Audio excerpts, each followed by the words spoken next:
Halo semuanya, pada kesempatan kali ini kami akan membahas chapter 13 yang berjudul Recognizing Employee Contribution with Pay atau mengakui kontribusi karyawan melalui sistem pembayaran. Bab ini menjelaskan bagaimana organisasi memberikan penghargaan kepada karyawan melalui kompensasi berbasis kinerja atau yang biasa disebut sebagai incentive pay.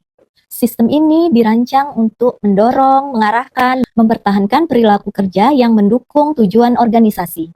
Dengan kata lain, insentif pay memberikan penghargaan finansial kepada karyawan yang mencapai target tertentu atau menunjukkan kinerja di atas rata-rata. Mengapa sistem ini penting? Karena ketika karyawan tahu bahwa hasil kerja mereka dihargai secara langsung, mereka cenderung bekerja lebih keras, lebih kreatif, dan berkomitmen. Namun, sistem ini juga memiliki tantangan. Jika dirancang dengan tidak baik, insentif justru mendorong perilaku yang salah arah. Misalnya hanya fokus pada kuantitas dan mengabaikan kualitas atau etika kerja. Agar pembayaran insentif dapat benar-benar memotivasi karyawan untuk dapat berkontribusi terhadap keberhasilan organisasi, maka sistem ini harus dirancang dengan baik. Untuk membuat sistem yang efektif, ada beberapa prinsip utama yang harus diperhatikan. Yang pertama, ukuran kinerja harus sejalan dan selaras dengan tujuan organisasi. Yang kedua, karyawan harus meyakini bahwa mereka dapat mencapai standar kinerja yang telah ditetapkan oleh organisasi. Yang ketiga, organisasi harus menyediakan sumber daya yang memadai agar karyawan dapat mencapai target. Yang keempat, karyawan harus menilai bahwa penghargaan yang diberikan adil dan juga bernilai. Dan yang terakhir, rencana pembayaran harus mempertimbangkan kemungkinan bahwa karyawan akan mengabaikan aspek kerja lain yang tidak diberi penghargaan. Dalam penerapannya, organisasi bisa memberikan penghargaan pada 3 tingkat, yaitu individu, kelompok, dan organisasi secara keseluruhan. Pertama, pembayaran berbasis kinerja individu, yang meliputi berbagai bentuk seperti piece work rate, yaitu bayaran per unit hasil kerja, standar hour plan, yaitu bonus bila pekerjaan selesai lebih cepat dari waktu standar, merit pay, yaitu kenaikan gaji berdasarkan penilaian kinerja, individual bonus untuk pencapaian tertentu, serta sales commissions, yaitu komisi dari hasil penjualan.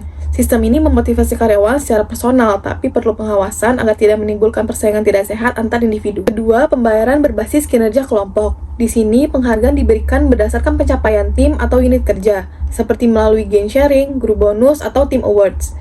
Sistem ini mendorong kerjasama, saling berbagi pengetahuan, dan menumbuhkan rasa tanggung jawab bersama. Namun, tantangannya adalah memastikan agar setiap anggota berkontribusi secara adil dan tidak ada yang hanya menjadi penumpang dari kerja keras timnya. 3. Pembayaran berbasis kinerja organisasi. Bentuknya bisa berupa profit sharing, stock options, atau employee stock ownership plans. Sistem ini menghubungkan imbalan dengan kinerja perusahaan secara keseluruhan seperti laba dan harga saham. Keuntungannya, karyawan akan merasa menjadi bagian penting dari keberhasilan perusahaan. Tetapi karena laba dan harga saham bisa naik turun, sistem ini juga memiliki risiko tinggi dan lebih cocok bagi organisasi yang berorientasi pada pertumbuhan dan inovasi. Kemudian, untuk menyeimbangkan semua ukuran kinerja tersebut, banyak organisasi menerapkan pendekatan balance scorecard. Pendekatan ini menilai kinerja dari 4 perspektif. Yang pertama ada keuangan, pelanggan, proses internal, serta pembelajaran dan pertumbuhan. Dengan balance scorecard, organisasi tidak hanya fokus pada hasil jangka pendek seperti laba, tetapi juga memastikan adanya peningkatan kualitas, efisiensi, dan pengembangan sumber daya manusia untuk jangka panjang. Selain desain, sistemnya, proses pelaksanaannya juga sangat penting. Program insentif hanya akan berhasil jika ada komunikasi yang jelas, partisipasi karyawan, dan transparansi. Manajer harus mampu menjelaskan bagaimana sistem ini bekerja, memberikan umpan balik yang objektif, dan memastikan keadilan dalam setiap keputusan. Selain itu, evaluasi berkala diperlukan agar sistem insentif tetap relevan dan sesuai dengan perubahan organisasi. Bab ini membahas kompensasi berbasis kinerja untuk eksekutif. Karena para eksekutif memiliki pengaruh besar terhadap arah organisasi. Mereka biasanya menerima kombinasi jangka pendek seperti bonus tahunan dan insentif jangka panjang seperti saham atau stock option. Tujuannya adalah agar kepentingan eksekutif selaras dengan tujuan pemegang saham. Namun sistem ini harus dikelola dengan hati-hati untuk mencegah praktik tidak etis seperti manipulasi data keuangan. atau pengambilan keputusan berisiko tinggi demi keuntungan pribadi. Untuk itu, regulasi seperti Dodd-Frank Act menekankan pentingnya transparansi dan akuntabilitas dalam pemberian kompensasi bagi eksekutif. Sebagai kesimpulan, pada materi ini menegaskan bahwa sistem kompensasi berbasis kinerja merupakan strategi penting dalam manajemen sumber daya manusia modern. Jika dirancang dan dijalankan dengan baik, adil dan transparan sesuai dengan tujuan organisasi, maka sistem insentif tidak hanya meningkatkan produktivitas dan motivasi, tetapi juga dapat membangun budaya kerja yang sehat dan berkelanjutan. Selanjutnya, kami akan membahas Chapter 14 mengenai Providing Employee Benefit atau memberikan tunjangan karyawan. Bab ini sangat menarik karena di dunia kerja saat ini, gaji bukan satu-satunya hal yang menentukan kepuasan dan loyalitas karyawan.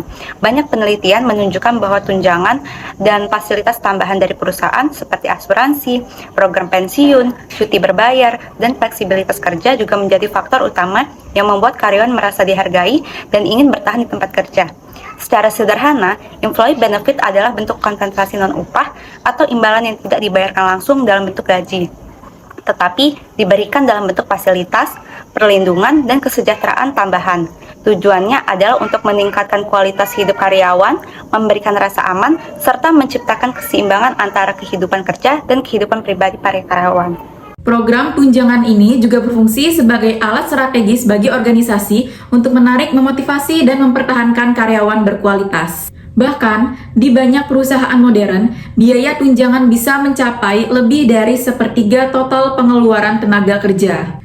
Karena itu, pengelolaannya harus dilakukan secara hati-hati, efisien, dan transparan. Baiklah, selanjutnya kita akan membahas kategori tunjangan yang pertama, yaitu tunjangan wajib atau legally required benefits. Jenis tunjangan ini diatur oleh undang-undang dan menjadi bentuk perlindungan dasar bagi karyawan. Beberapa contohnya adalah: yang pertama ada asuransi sosial atau social security yang memberikan jaminan bagi karyawan saat pensiun, cacat, atau meninggal dunia. Kemudian yang kedua adalah asuransi kompensasi pekerja atau workers' compensation, yaitu perlindungan untuk karyawan yang mengalami kecelakaan atau penyakit akibat pekerjaan. Kemudian yang ketiga adalah asuransi pengangguran atau unemployment insurance, yang memberi tunjangan sementara bagi karyawan yang kehilangan pekerjaan tanpa kesalahan pribadi. Dan yang terakhir adalah jaminan kesehatan dasar, seperti program Medicare di Amerika yang menjamin akses perawatan kesehatan untuk karyawan. Tujuan utama dari tunjangan wajib ini adalah memberikan rasa aman ekonomi dan sosial kepada tenaga kerja dan keluarganya. Kemudian, kategori tunjangan yang kedua adalah tunjangan sukarela atau optional benefit. Inilah bagian yang sering membuat satu perusahaan terlihat lebih menarik dibanding perusahaan yang lain. Beberapa contohnya adalah: yang pertama adalah asuransi kesehatan tambahan, seperti perawatan gigi, mata, dan asuransi jiwa. Selanjutnya, yang kedua adalah program pensiun perusahaan yang membantu karyawan mempersiapkan masa pensiun mereka. Kemudian yang ketiga adalah program cuti berbayar, seperti cuti tahunan, cuti sakit, cuti keluarga, dan cuti melahirkan. Kemudian yang keempat adalah program fleksibilitas kerja, misalnya jam kerja fleksibel, kerja jarak jauh, atau work from home. Dan yang terakhir adalah program kesejahteraan atau wellness programs, seperti fasilitas olahraga, konseling kesehatan mental, atau kegiatan kebugaran di tempat kerja. Dengan menyediakan berbagai tunjangan ini, perusahaan dapat meningkatkan loyalitas dan keterikatan karyawan terhadap organisasi, karena mereka merasa diperhatikan bukan hanya sebagai pekerja, tetapi juga sebagai manusia yang mempunyai kehidupan di luar pekerjaan. Namun, merancang sistem tunjangan yang efektif bukan hal yang mudah. Perusahaan harus menyeimbangkan antara kebutuhan karyawan, kemampuan finansial organisasi, dan tujuan bisnis. Program tunjangan yang ideal harus adil, relevan dengan kebutuhan berbagai kelompok usia, dan dikelola dengan efisien agar tidak membebani biaya operasional. Salah satu pendekatan yang banyak digunakan saat ini adalah cafeteria style benefit plan. Dalam sistem ini, karyawan bisa memilih sendiri jenis tunjangan yang paling sesuai dengan kebutuhan mereka, seperti halnya memilih menu di kafeteria. Pendekatan ini memberikan fleksibilitas dan rasa kontrol bagi karyawan, sekaligus membantu perusahaan mengatur biaya secara lebih efektif. Selain desainnya, komunikasi juga sangat penting. Perusahaan harus menjelaskan secara jelas manfaat yang diterima karyawan agar mereka benar-benar memahami nilai dari program tersebut. Seringkali karyawan tidak menyadari betapa besar manfaat yang mereka peroleh karena kurangnya informasi dari pihak perusahaan. Di era modern, tantangan dalam memberikan tunjangan semakin kompleks.